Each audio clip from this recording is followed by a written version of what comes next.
ಮತ್ತೆ ನಿಮಗೋಸ್ಕರ ಯಾರನ್ನ ಬೇಕಾದರೂ ತ್ಯಾಗ ಮಾಡ್ತೀನಿ. ಅಪ್ಪ ಅಮ್ಮ, ಮನೆ, ಮಠ, ಐಶ್ವರ್ಯ, ವೈಭವ ಎಲ್ಲಾನು. ನಾನು ನಿಮ್ಮನ್ನ ತುಂಬಾ ಪ್ರೀತಿಸ್ತಿದ್ದೀನಿ ಶಿವ, ತುಂಬಾ ಪ್ರೀತಿಸ್ತಿದ್ದೀನಿ, ತುಂಬಾ ಪ್ರೀತಿಸ್ತಿದ್ದೀನಿ ಶಿವ. ನಾನು ನಿಮ್ಮನ್ನ ತುಂಬಾ ಪ್ರೀತಿಸ್ತಿದ್ದೀನಿ ಶಿವ, ನಾನು ನಿಮ್ಮನ್ನ ತುಂಬಾ ಪ್ರೀತಿಸ್ತಿದ್ದೀನಿ. ಸತಿ, ನಾನು ನಿಮ್ಮನ್ನ ಮಾಡ್ಕೋ ಸತಿ.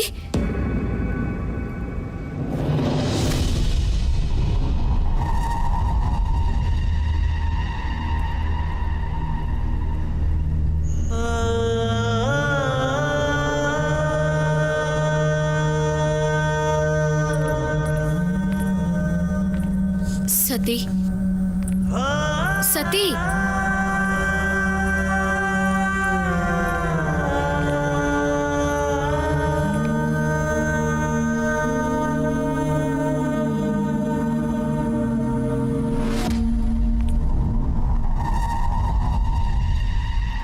ನೀನು ನಿನ್ ಮನ್ಸಿನ ಮಾತನ್ನ ಕನ್ಸಲ್ಲೇ ಹೇಳ್ಬಿಟ್ಟೆ ಸತಿ.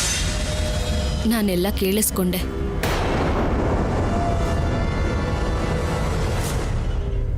ನಾನು ಶಿವನ್ನ ಈ ಜಗತ್ತಲ್ಲಿ ಎಲ್ಲದಕ್ಕಿಂತ ಹೆಚ್ಚಾಗಿ ಪ್ರೀತಿಸ್ತೀನಿ.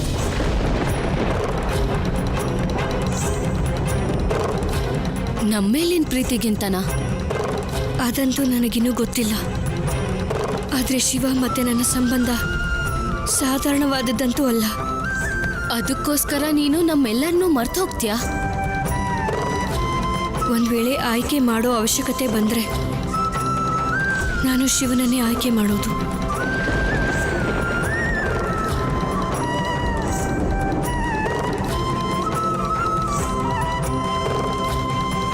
ಪ್ರಜಾಪತಿ ದಕ್ಷನ ಮಗಳಿಗೆ ಪ್ರೀತಿ ಆಗಿದೆ, ಅದರಲ್ಲೂ ಪ್ರಜಾಪತಿ ದಕ್ಷನ ಮಹಾನ್ ಶತ್ರು ಜೊತೆಗ. ಪ್ರೀತಿ ಮನಸ್ಸಿಗೆ ಸಂಬಂಧಪಟ್ಟಿದ್ದು ಅಕ್ಕ. ಹಸಿವು ಮತ್ತೆ ಬಾಯಾರಿಕೆ ಇದ್ದ ಹಾಗೆ. ಪ್ರೀತಿ ಮಾಡೋದಲ್ಲ, ಅದು ಅನುಭವ ಆಗೋದು.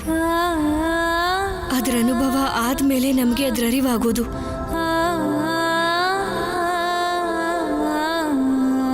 ನಾನು ಯೋಚನೆ ಕೂಡ ಮಾಡಿರ್ಲಿಲ್ಲ, ಆಗೋಯ್ತು. ಯಾವಾಗ, ಹೇಗೆ ಒಂದು ಗೊತ್ತಿಲ್ಲ.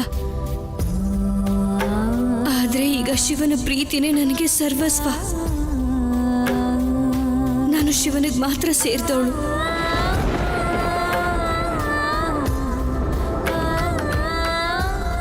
ಮತ್ತೆ ನನಗೆ ಶಿವನ ಮೇಲಿರೋ ಈ ಭಾವನೆ ಯಾವತ್ತಿಗೂ ಕೊನೆ ಆಗೋದಿಲ್ಲ, ಯಾವತ್ತಿಗೂ ಇಲ್ಲ.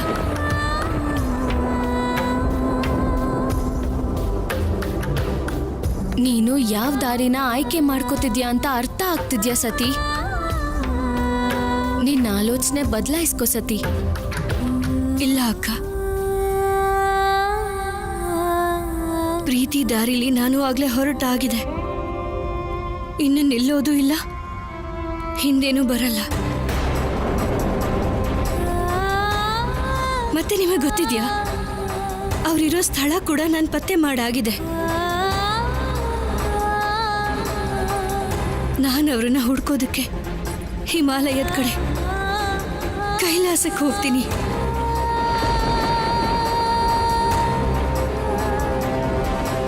ನೀನ್ ಏನ್ ಮಾತಾಡ್ತಿದ್ಯಾ ಅಂತ ನಿನಗೆ ಗೊತ್ತಿದ್ಯಾ?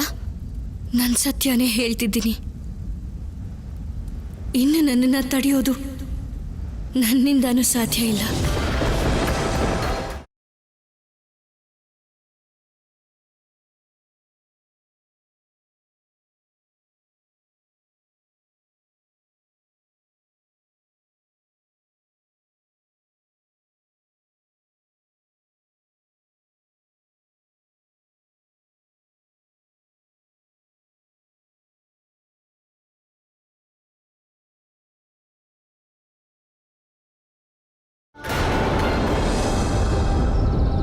ಕಥೆ ಮುಂದೇನಾಯ್ತು ಅಂತ ಹೇಳಿ. ನಾರದ ಮುನಿಗಳು ಯಾವ ಉದ್ದೇಶಕ್ಕೆ ಕೈಲಾಸಕ್ಕೆ ಹೋಗಿದ್ರು? ಅವರು ಅದರಲ್ಲಿ ಸಫಲರಾದ್ರ? ನಾರದ ಮುನಿಗಳು ಕೈಲಾಸಕ್ಕೆ ಹೋದ್ರು. ಜೊತೆಗೆ ಶಿವ ಮತ್ತೆ ಸತಿಯ ಪ್ರೀತಿನ ಮುಂದುವರ್ಸೋದು ಹೇಗೆ ಅಂತ ಯೋಚಿಸ್ತಿದ್ರು. ಆಮೇಲೇನಾಯ್ತು? ನೀವು ಬೇಗ ಹೇಳಿ. ಒಂದ್ ಕಡೆ ಸತಿ ಶಿವನನ್ನ ಹುಡ್ಕೋದಕ್ಕೆ ಕೈಲಾಸಕ್ಕೆ ಹೊರಟಿದ್ಲು. ಅಲ್ಲೇ ಕೈಲಾಸದಲ್ಲಿ ನಂದಿ ಮತ್ತೆ ನಾರದರ ಗೊಂದಲ ಏನು ಅಂದ್ರೆ, ಈ ಪ್ರೇಮ ಕಥೆನ ಮುಂದುವರ್ಸೋದು ಹೇಗೆ ಅನ್ನೋದು. ನಂದಿ, ನಾನೇನ್ ಮಾಡ್ಲಿ? ಶಿವಸತಿಯ ಪ್ರೇಮದ ಕಥೆಯನ್ನ ಹೇಗ್ ಮುಂದುವರ್ಸ್ಲಿ? ಮಹಾದೇವ ಏನನ್ನು ಕೇಳಿಸ್ಕೊಳ್ಳಕ್ಕೆ ಸಿದ್ಧ ಇಲ್ವಲ್ಲ. ಈ ಸೂತ್ರಧಾರನ ಕೆಲಸ ಪೂರ್ತಿ ಆಗೋದು ಹೇಗೆ? ನೀವು ನನ್ನ ಮಾತೇನಾದ್ರೂ ಕೇಳೋದಾದ್ರೆ ನಿಮ್ಮ ಕೆಲಸ ಖಂಡಿತವಾಗ್ಲೂ ಸುಲಭ ಆಗುತ್ತೆ ನಾರದರೆ.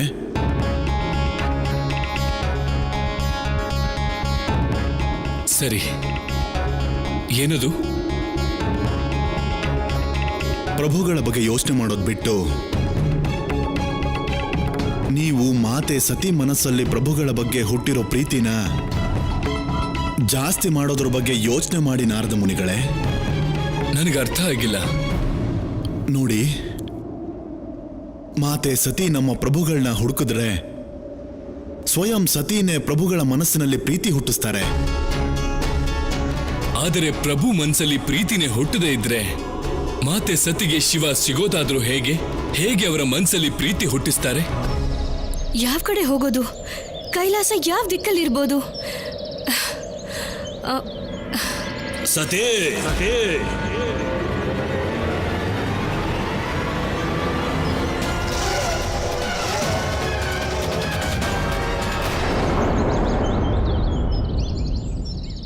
ನಿನ್ನ ಕಾರಣದಿಂದನೇ ನನ್ನ ಅಣ್ಣ ಸತ್ತೋಗಿದ್ದು ಗೊತ್ತಾ? ನಿನ್ನ ಕಾರಣದಿಂದನೇ. ಈಗ ನಾನ್ ನಿನ್ನನ್ನ ಸುಮ್ಮನೆ ಬಿಡೋದಿಲ್ಲ.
ಹೊರಟು ಹೋಗೋ ಇಲ್ಲಿಂದ.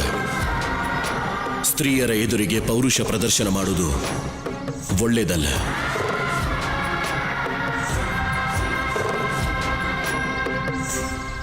ಆದ್ರೆ ನೀನಿಲ್ಲಕ್ ಬಂದಿದ್ದು ಒಳ್ಳೇದೇ ಆಯ್ತು ಶಿವ. ಈಗ ನಾನು ನಿಮ್ಮಿಬ್ಬರನ್ನು ಕೊಂದು ನನ್ನ ಅಣ್ಣನ ಸಾವಿಗೆ ಸೇಡ್ ತೀರಿಸ್ಕೋತೀನಿ.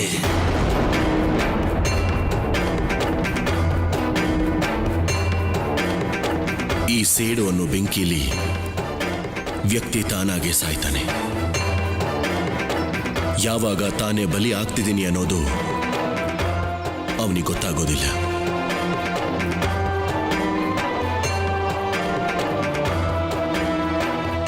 ನೀವು ಸತ್ಯ ಹೇಳಿದ್ರಿ ಶಿವ. ನಾನು ಇದನ್ನ ಅನುಭವಿಸಿದ್ದೀನಿ. ಸೇಡಿನ ಬೆಂಕಿಯಲ್ಲಿ ಬೇಯ್ತಾ ಇರೋ ನನ್ನ ಪಿತಾಶ್ರೀ ಪರಿವರ್ತನೆ ಆಗಿರೋದನ್ನ ನೋಡಿದ್ದೀನಿ. ನಿನ್ನ ಈ ಉಪದೇಶ ನಾನ್ ಸೇಡ್ ತೀರಿಸ್ಕೊಳ್ಳೋದನ್ನ ತಡೆಯೋಕ್ ಸಾಧ್ಯ ಇಲ್ಲ ಶಿವ.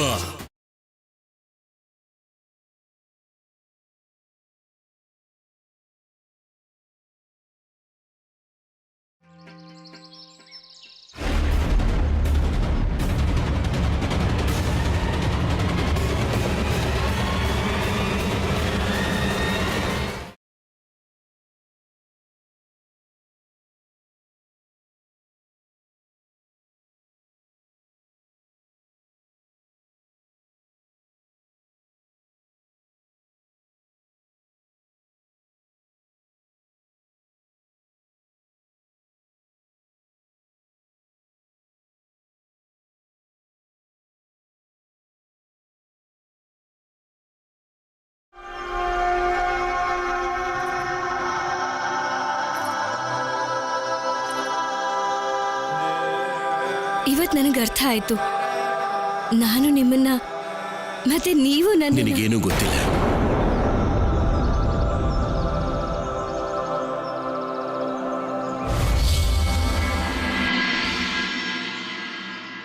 ಇಂತಹ ಕಾಡು ನಿನ್ನಂತಹ ರಾಜ್ಕುಮಾರಿಯ ವಿಹಾರಕ್ಕಲ್ಲ. ನೀನಿಲ್ಲಿಗೆ ಯಾವತ್ತೂ ಬರಬಾರ್ದು.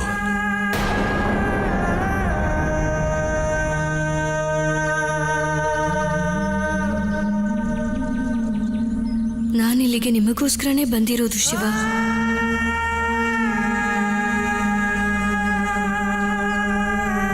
ಇಲ್ಲಿಂದ ಹೊರಟು ಹೋಗು.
ನೆರೆಮನೆ ಗೆಳತಿ, ಈಗ ಶಿವ ಸತಿನ ಕೈಲಾಸಕ್ಕೆ ಕರ್ಕೊಂಡು ಹೋಗೋಕ್ ಬಂದಿದ್ರಾ? ಇದೇ ಪ್ರಶ್ನೆ ಸತಿ ಮನ್ಸಲ್ಲೂ ಕೂಡ ಬಂದಿತ್ತು. ಆದ್ರೆ ಸತಿಗೆ ಸಿಕ್ಕಂತ ಉತ್ತರ ಅವಳ ಆಸೆಗೆ ವಿರುದ್ಧವಾಗಿತ್ತು. ಶಿವ, ಯಾವ ಸತಿ ನಿಮ್ಮನ್ನ ಮನಸ್ಸಲ್ಲೇ ಎಷ್ಟು ದ್ವೇಷಿಸ್ತಿದ್ಲೋ, ಇವತ್ತು ಅದೇ ಸತಿ ನಿಮ್ಮ ಜೊತೆ ಹೆಜ್ಜೆ ಹಾಕೋದಕ್ಕೆ ಸಂತೋಷ ಪಡ್ತಾ ಇದ್ದಾಳೆ. ನಾನು ನಿಮಗೆ ಹೇಗೆ ಧನ್ಯವಾದ ಹೇಳಿ ಶಿವ?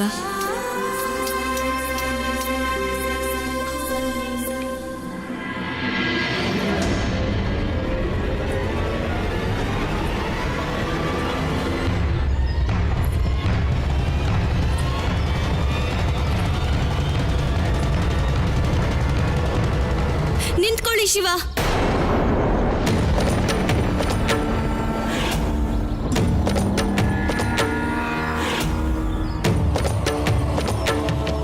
ನೀವ್ ನನ್ನನ್ನ ಕೈಲಾಸಕ್ಕಲ್ಲ, ನನ್ನ ಪಿತಾಶ್ರೀ ಹತ್ರ ಕರ್ಕೊಂಡ್ ಬರ್ತಿದ್ದೀರಾ? ನಾನು ಏನು ಗೊತ್ತಿಲ್ದಿರೋ ಚಿಕ್ಕ ಮಗು ಅಲ್ಲ, ನನ್ನ ಪಿತಾಶ್ರೀ ಹತ್ರ ಕರ್ಕೊಂಡ್ ಬಂದ್ ಬಿಡೋದಕ್ಕೆ.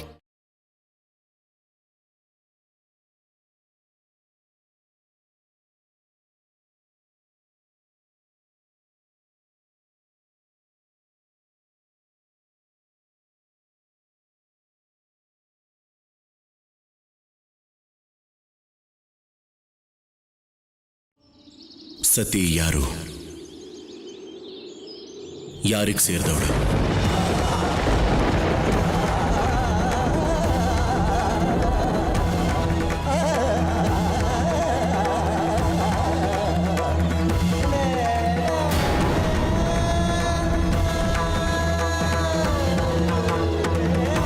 ಯಾರು ಸತಿ?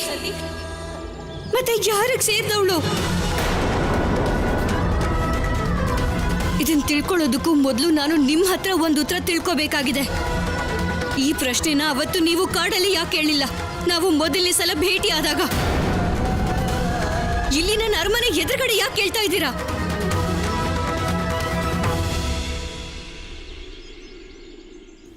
ಈ ಅರಮನೆ, ಈ ರಾಜಾಂಗಣ ನಿನ್ನ ಮನೆ,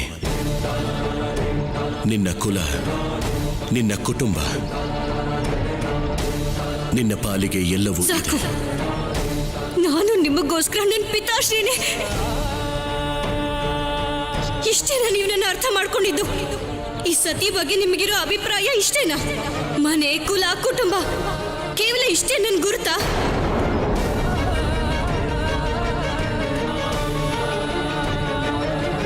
ಇಲ್ಲ, ನಿಮಗ್ ನನ್ ಬಗ್ಗೆ ಗೊತ್ತೇ ಇಲ್ಲ. ಸತಿ ಯಾರು ಅನ್ನೋದನ್ನ ಈಗ ಹೇಳ್ತೀನಿ, ಕೇಳಿಸ್ಕೊಳ್ಳಿ.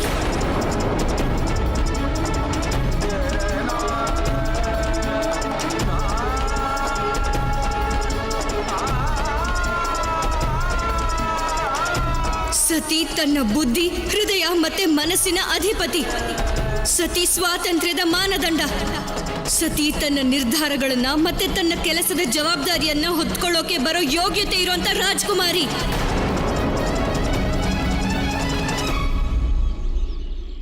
ಸತಿ, ನೀನು ರಾಜಕುಮಾರಿ.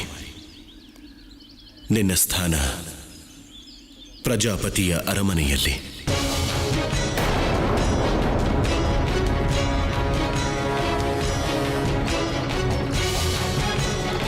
ಹೀಗೆ ಕಾಡಲು ಓಡಾಡೋದು ಒಳ್ಳೇದಲ್ಲ. ಯಾವ್ದು ಒಳ್ಳೇದು ಯಾವ್ದು ಒಳ್ಳೇದಲ್ಲ ಅಂತ ನೀವ್ ನನಗೆ ಹೇಳ್ಬೇಡಿ. ನೀವ್ ನನಗೆ ಅವಮಾನ ಮಾಡ್ತಿದ್ದೀರಾ. ನನ್ನನ್ನ ಕಾಡಲ್ಲಿ ರಕ್ಷಿಸಿದ್ದಕ್ಕೆ ನಾನು ಶಕ್ತಿಹೀನಳು ಅಂತ ನಿರ್ಧಾರ ಮಾಡಿದ್ರ? ಸತಿ ದುರ್ಬಲಳಲ್ಲ. ಸತಿಯ ರಕ್ಷಣೆಗೆ ತನ್ನ ಪಿತಾಶ್ರೀ ಅವಶ್ಯಕತೆಯೂ ಇಲ್ಲ, ಶಿವನ ಅವಶ್ಯಕತೆಯೂ ಇಲ್ಲ.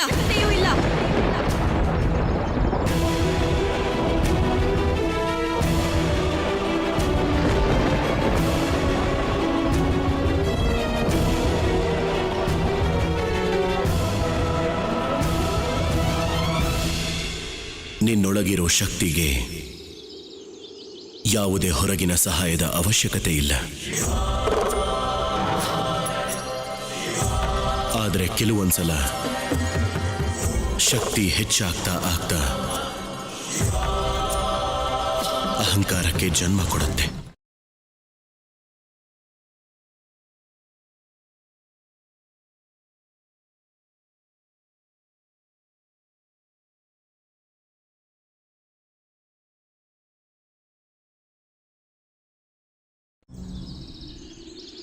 ಅಹಂಕಾರ?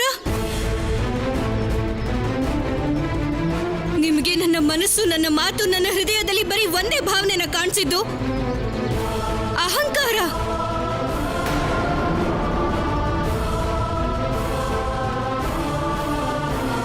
ನನ್ನ ಪಿತಾಶ್ರೀ ಸತ್ಯನೇ ಹೇಳ್ತಿದ್ರು, ನಿಮಗೆ ನನ್ನನ್ನ ಪಡ್ಕೊಳ್ಳೋದಕ್ಕೆ ಯೋಗ್ಯತೆನೇ ಇಲ್ಲ.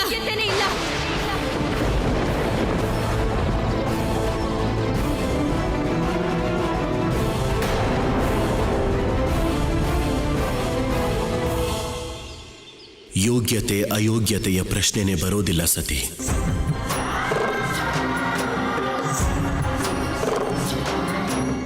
ನಾನು ಈ ಜಗತ್ತಿನಿಂದ ದೂರ ಇದ್ದೀನಿ, ಈ ಮೋಹದಿಂದ ದೂರ ಇದ್ದೀನಿ.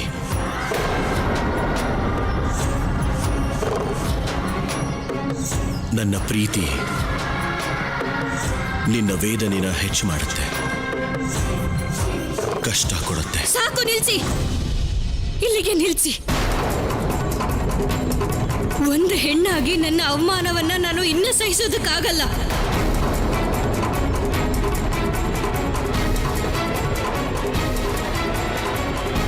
ನಾನು ಪ್ರಜಾಪತಿ ದಕ್ಷನ ಮಗಳು ಸತಿ.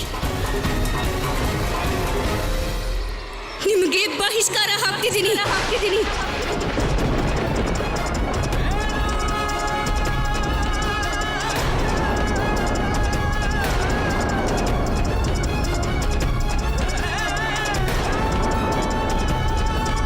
ನನ್ನ ಹೃದಯದಲ್ಲಿ ನಿಮಗಾಗಿ ಹುಟ್ಟಿರೋ ಭಾವನೆಗಳು, ಅದಕ್ಕೂ ನಾನು ಬಹಿಷ್ಕಾರ ಹಾಕ್ತೀನಿ.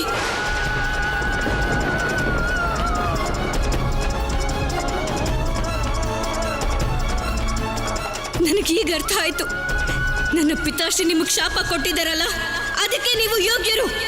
ನೀವು ಅಲೆಮಾರಿ, ಆಶ್ರಯ ಇಲ್ಲದೆ ಇರೋ ಅಘೋರಿ ಅಷ್ಟೇ.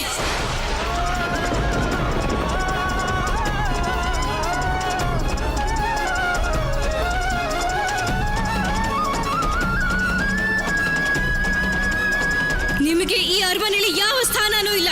ನನಗೆ ಆ ಕಾಡಲ್ಲಿ ಸ್ಥಾನ ಇರಲಿಲ್ವಲ್ಲ, ಅದೇ ರೀತಿ